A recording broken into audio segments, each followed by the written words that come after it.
Umuhanzi Platini uririmba secular music, zino ndirimbo twita izisi, yaciye amarenga yuko agiye kuzajya aririmba indirimbo zo kuramya no guhimbaza Imana.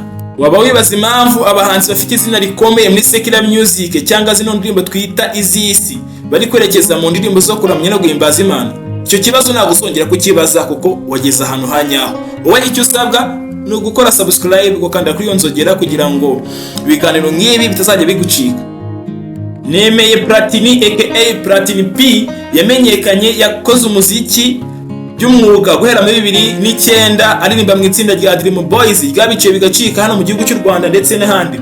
Mu ndirimbo bakoze harimo Data Ninde, harimo Urare Aharyana n'izindi nyinshi mwakunze. So uyu muhanzi rero mu minsi ishize yamaze gusohora indirimbo yise Wa Musaraba, indirimbo nziza yo kuramya no guhimbaza Imana, ahari ifite amagambo meza cyane, aho avuga ngo wa musaraba w'isoni niho naguhereye gukira, kuki ugira ubwoba bw'ejo kandi ni Imana yawe. So ujya wibaza rero impamvu abahanzi bafite izina rinini hano muri secular music birangira berekeje mu kuririmba indirimbo zo guhimbaza Imana. Platini P se wa mbere rero uvuye muri secular music hano mu Rwanda, kuko murabizi nka Alpha Rwirangira yahoze aririmba secular music, ndetse na Medi yahoze aririmba secular music, nawe ubungu bari kuririmba indirimbo zo guhimbaza Imana. Platini P nyuma yo gusohora indirimbo yo kuramya no guhimbaza Imana yise Wa Musaraba, yabajijwe niba agiye kwerekeza muri gospel bya nyabyo, avuga ko ariyo gahunda ariko atazi igihe azasohokera muri secular music agatangira kuririmba indirimbo z'Imana by'umwuga. Platini mbere yuko amenyekana mu itsinda rya Indirimbo Boys yarasanzwe aririmba muri korali bitaga Alliance, ibarizwaga mu itorero bita Eglise de Grace hano Kicukiro. So nukuvuga ngo kuba yareka secular music akajya agasubira muri gospel na gitangaza kirimo abahanzi.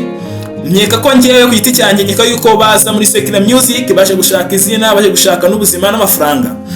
Iyo amaze kwibona rero, kuko umuntu afite intumbero kiri ku mutima nicyo agaciro kurenza guha agaciro amafaranga.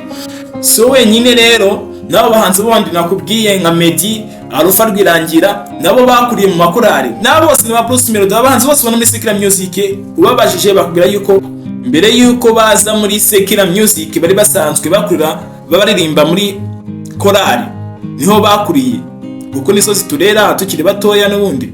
So kuba rero nemeye Platini agiye muri gospel, abakunzi be bo muri secular music mutamutera amabuye, mukomeze mukurikirane ibihangano byiwe, ni umuntu wacu.